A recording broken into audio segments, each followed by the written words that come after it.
จะโอตัวเป็นแต่แซ่บเนาะแอมบ่เอี่ย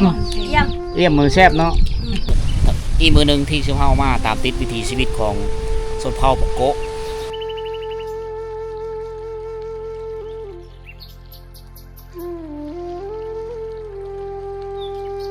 โอ้รอดเทเลอร์เจ้าขายนี่เท่าได้นี่2,500โอ้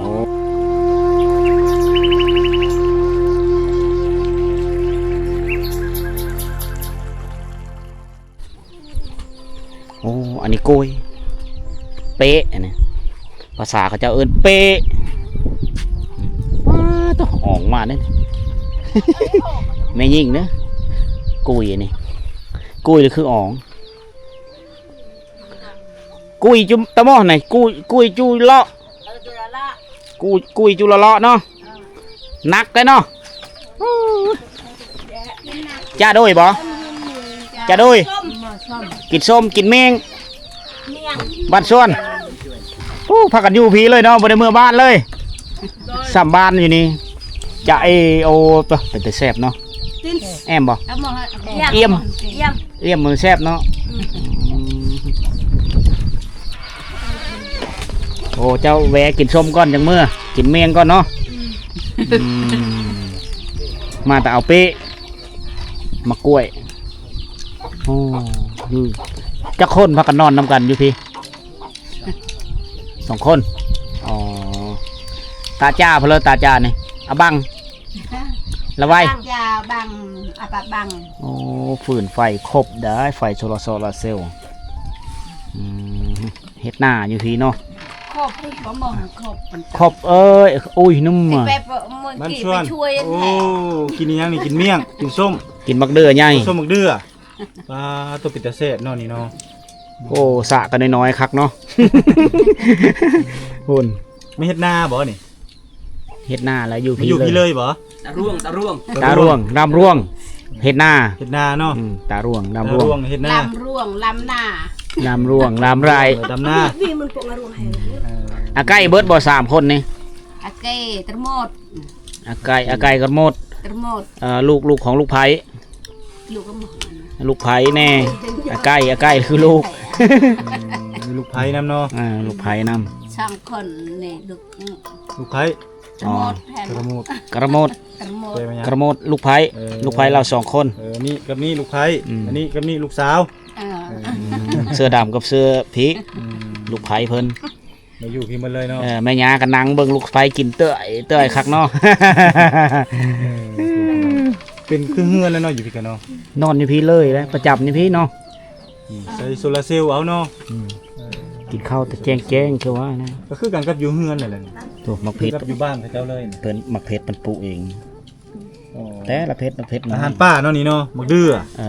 เอาจากป่าจากดงเอี่ยมบ่เอี่ยมมันคือแซ่บเนาะลูกไผ่พุ่นนั้นแห้งเต็กพุ่นจำอยู่ในจับซากเลยคักแห้งเนาะเอี่ยมลือแล้วแซ่บร้ายเนาะตะมองเอาคุยเพื่ออะไรตะมองเอาคุยอยู่ปุ๊บกินอันนี้คืออาหาร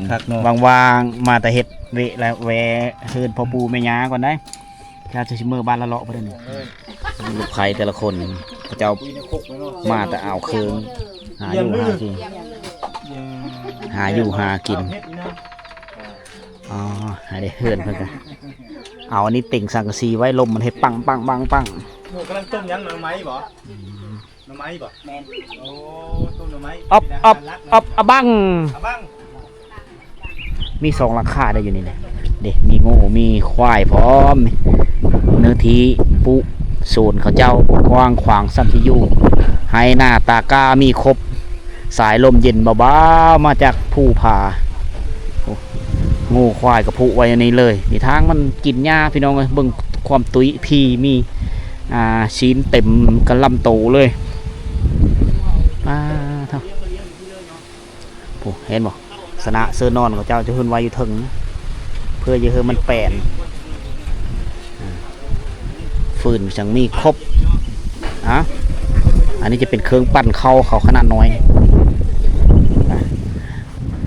เอาสิพาไปเบิ่งให้เบิ่งหน้าก่อนอยู่แล้วมันคักเว้ยอันนี้ละเขาเอิ้นว่าเศรษฐีในชนบทแล้วมีหนี้สินไม่ได้เป็นหนี้เพ้ออยู่กับงูกับควายอยู่กับสัตว์เลี้ยงหาอยู่หากินตามธรรมชาติก็หมดเท่านี้ละความสุขพี่น้องอยู่หาก็เป็นเฮิร์ดเป็นหลังเลยมุงกับเบิ้งข้างในอะไรเป้าหมายเขาเจ้าสีต่อเอาน้ำมาแล้วก็เฮ็ดเป็นสร้างเป็นเฮอหน้าเบิดเขาเจ้าสิปักดำเข้าหน้าเสื้อเลยเอาถือว่าอุดมสมบูรณ์เนื้อที่กว้างขวางซ้ำสิเฮ็ดซ้ำสิสร้างขอเพียงแต่ดุมั่นทุกคนเลยกลมๆเงยๆอยู่ตามเฮอไฮเฮอหน้าเบิ่งก็ทอน้ำเขาจะบอกใหญ่เลยความสุขที่หาซื้อมีได้มันก็อยู่ในนี่แหละพี่น้องอยู่พวกนี้มี2หลังคาเป็นเฮิร์ดเลยนี่ขอบเขตของดินแดนบ้านละเลาะอันนั้นจะเป็นศูนย์เข็มเต็มโนดภูเลยศูนย์เข็มชาวบ้านเลี้ยงเป็ดเลี้ยงไก่อยู่นี่ไก่ก็มีติดพญาติอยู่กันแบบพอเพียงเลยนี่ผูกเปยตามต้นไม้ก็นอนหยาบกลางเว้นสถานที่ลินกินเขาเจ้าคักตัวนี้น่าจะเป็นไม้สมุนไพรที่เขาเจ้า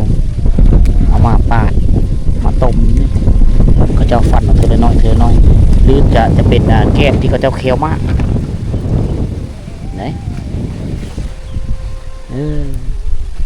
คักไปอีกนิดนึงทำไมเห็นบ่อนนางลินเป็นตีงโอ้คักเลยพี่น้องเลยมื้อนี้เนี่ยเป็นมือหนึ่งที่ชาวเฮามาตามติดวิถีชีวิตของชนเผ่าปกโกถือซีบยึดถือซีเพชรหน้าอยู่พี่แหละไม่ได้เฮาบ้านน้ำมูได้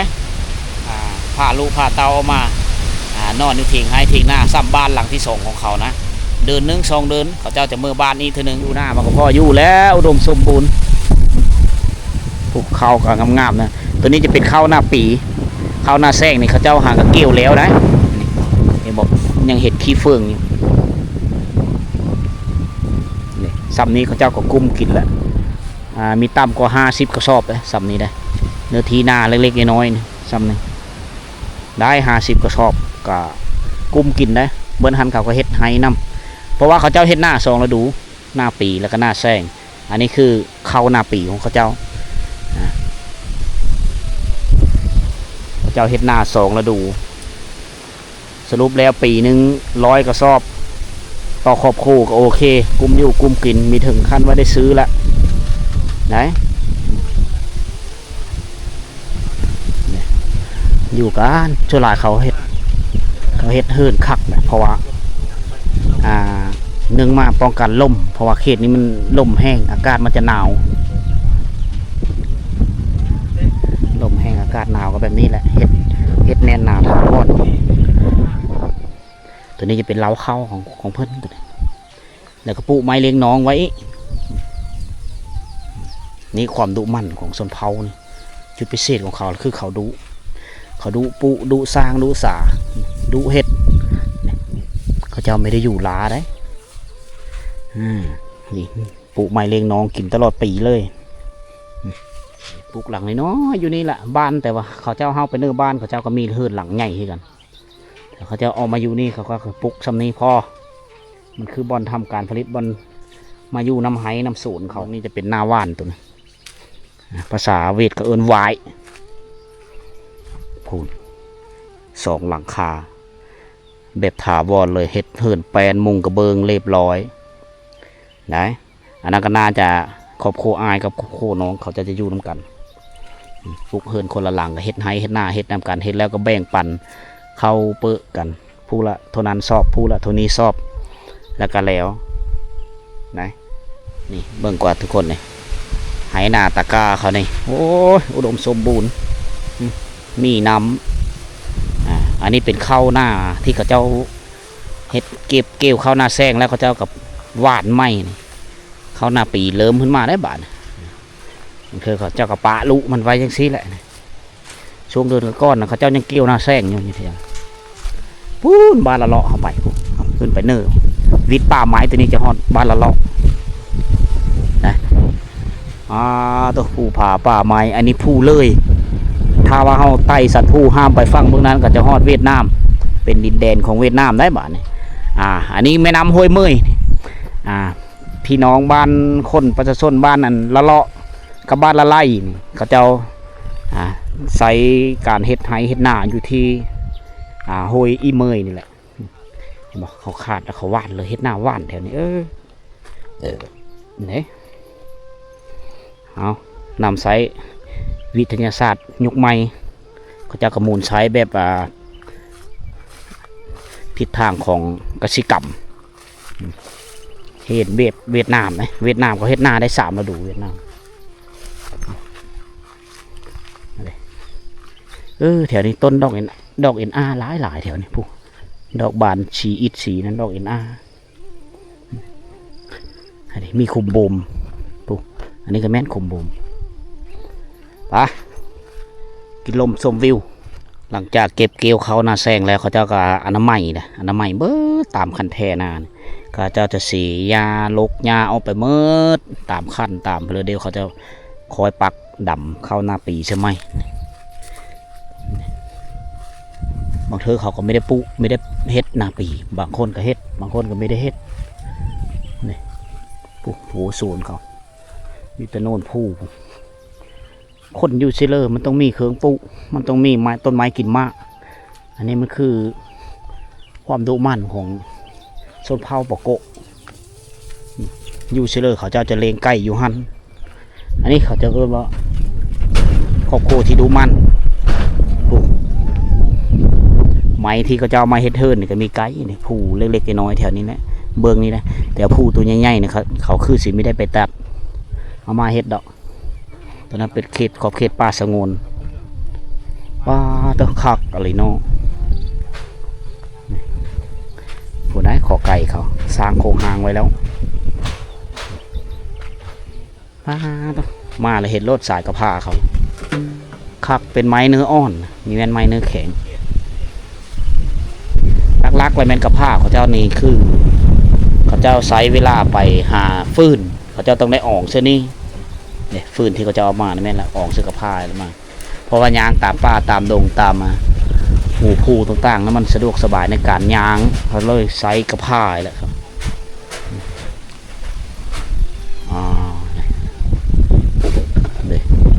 โอ้ไอเดียเขาจะเอาเบิ้งเขาเฮ็ดเฮือนเขาแอมหุ่นไม่ได้สุดได้แอมหุ่นได้ประมาณสูหนึ่งแล้วก็เฮ็ดเจาะปองเข้ามาโดยยิงไม้เสื้อจากสีโยลงมานี่เอาไว้คืนสะดวกสบายเอาวัตถุอุปกรณ์ไว้สินพาหน้าแพร่เด็กสนะเสื้อนอนจะไว้ยุพิเริ่มแต่วันที่23เดือน3ปี2026สำเร็จวันที่30เดือน5ปี2026เขาก่อสร้างเขาเขียนวันเดือนปีก็สร้างเริ่มสร้างเขื่อนแล้วก็วันเดือนปีสำเร็จหักได้ก็อย่าลืม ตัวลายเขาเจ้าถามว่าเฮือนนี้มันสร้างได้มาได้ปีแล้วเจ้าก็มีคำตอบอยู่ในบอนเขียนไว้เลยเบิ่งก่อนฟืนเขาความตูมันเขาไม่ต้องใช้ถ่านใช้ฟืนไม้เป็นเชื้อเพลิง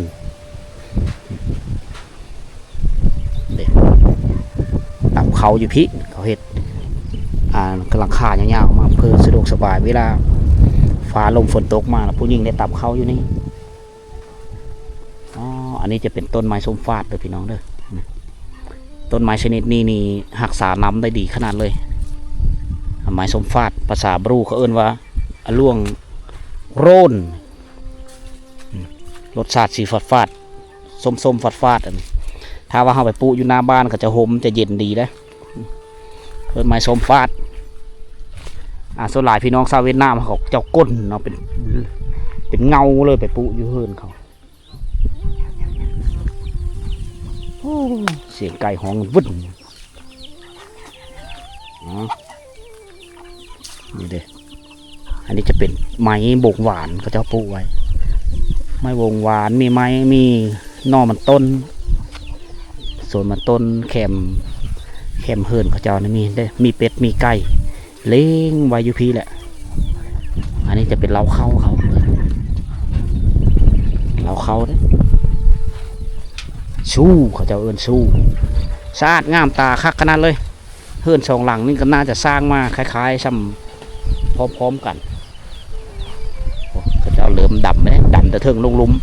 หน้านี่ครับคล้ายๆคือเป็นหน้าขั้นใดเดียวอยู่ประเทศเวียดนามหรือประเทศจีนเวียดนามขั้นใดอ๋อเอานี่นำสายเทคโนโลยีมาไม่ได้ต่ำเข้าได้เอารถไถแก้วเมื่อก่อนกับจักรปั่นเสริมไฟฟ้าติดตั้งไฟฟ้าก็ได้ติดตั้งเสริมรถไถก็ได้ตัวนั้นจะเป็นจักรปั่นเข้าขนาดน้อยนะติดตั้งเสริมรถไถขึ้นกันมีต้องเย็บมีต้องใส่เครื่องปั่นใหญ่เครื่องปั่นน้อยๆนี่ก็โอเคฮะเดี๋ยวเขียนเบอร์โทรจะพร้อมครับเบิกนาทีขึ้นไปเรื่อยๆได้ถึง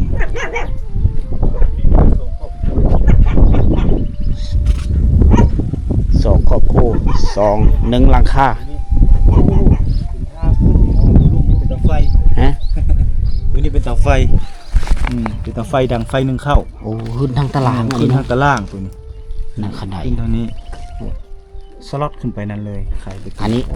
ฝาอัดอยู่นี่นี่ฝาอัดประตูเขาอยู่นี่ เป็นห้องใต้ดินเนาะเครื่องครัวเป็นถ้วยบวงจันทร์สร้าง นอนเลยก็ได้ มีบนปูนอนพร้อม โอ้เขาใส่เนื้อที่ว่างเป็นประโยชน์ขนาดเนาะ คักก็ได้ เขามีเฮิมเนื้อที่นี่ก็แปลงแต่ละปีเขาจะเฮ็ดให้มันงามตลอดเลยหากระปักดับเข้าหน้าปีแล้วตัวนี้อันยูนกินถือว่าสะดวกสบายนะพวกป่าหน่อไม้เต็มอยู่บุ้งแคมโฮยละโฮยเมยโฮยเมยแล้วก็ผู้เมยซื้อนี่มีซื้อว่าผู้เมยบ้านละล้อนี่มาฮอนนี้จะขอบเขตนี่ขึ้นไปถึงก็จะฮอดบ้านแล้วก็ถือชุดเลยนะชุดเส้นทางไปต่อไม่ได้ยางต่อไปก็จะฮอดขอบเขตของดินเวทฮอดชายแดนเวียดนามเลยขอบเขตบริเวณนี่อันนี้เขาเอิ้นดอกบานอาต้นบานอาบางคนก็ต้นเอิ้นว่าต้นเอ็นอานี่เห็นบอก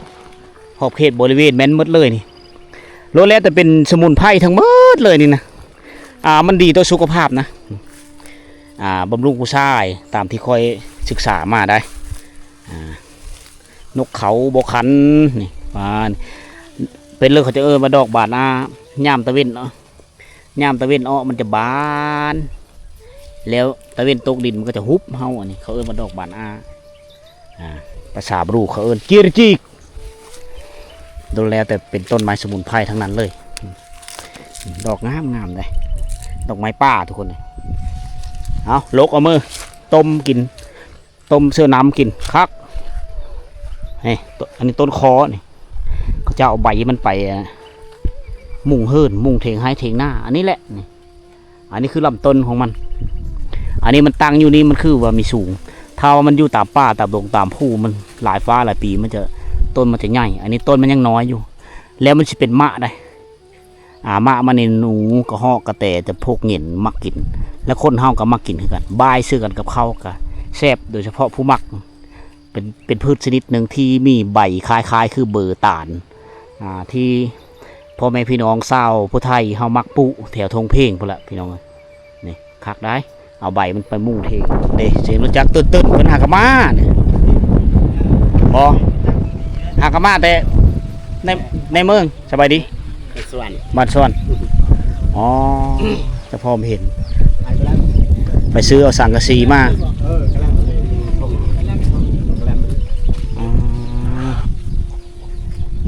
ขายกระแลมกระแลมเอากระแลมมาขายพร้อมมันบ่เปื่อยบ่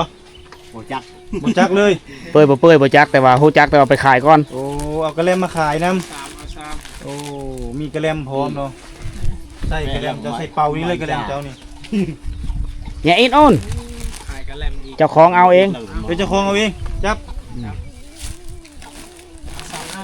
เอาไปขายอยู่บ้านผมบอกเท่านั้นนี่ ฮะอ๋อเอาเฮาไปขายอยู่บ้านละเลาะพุ่น หมดได้กระแลมจ้ะ แสแข็งมาเรียบร้อยได้ โอ้ โอ้ โอ้ รอดเทเลอร์เจ้าขายนี่ เท่าได้นี่ 2,500 โอ้ 2,500 อะไรเรา3,000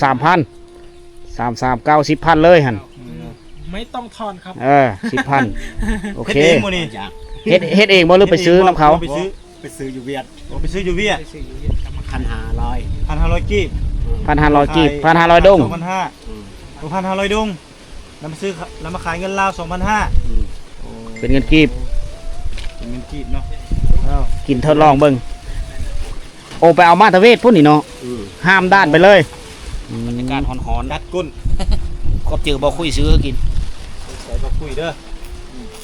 ซื้อกระแลม กะรสชาติหน่วยโทดำ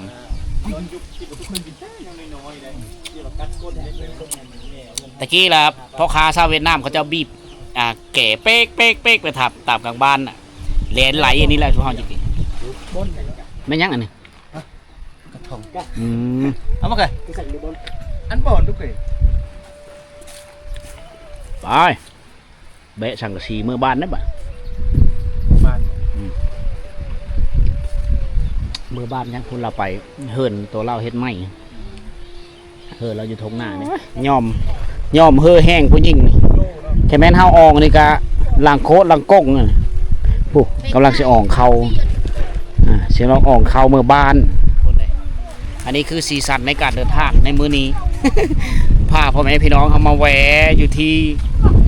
บ้าน4 หลังอยู่หัน3 4 5 6 7 8หลังคาเฮิรนที่ตั้งเฮิรนอยู่ตั้งเถงให้อยู่ตามให้ตามโซนอยู่มาเฮ็ดหน้าอยู่นี่ก็เฮ็ดเฮิรนซ้ำเฮิรนก็เจ้านะเฮ็ดหน้าแล้วก็ปลุกเฮิรนขึ้นมาเลยหรือนึงก็ว่าเถียงหน้านะมาอยู่น้ำเข้าเอาข้าวลงดินแล้วก็อยู่ผีอยู่น้ำเป็ดน้ำไก่น้ำโง่น้ำควายนะหากินตามธรรมชาติหาเครื่องเป้าของดงมากินใช้ชีวิตตามธรรมชาติเอารถไถมาปะไว้อยู่ผีมีห้องโฮงสีคักนี่แหละบ้านหมู่บ้านชนบทที่เรียบง่ายที่สุดทุกคนพวกเฮาสิเดินทางต่อบ้านพูดนะติดตาม EP ต่อไปเด้อทุกคนเด้ออยู่ที่พูดละพวกเฮาสิเข้าไปบ้านเขาเอิ้นว่าบ้านละเลาะห่างจากจุดนี้ไปประมาณ2 ลักก็จะฮอดหมู่บ้าน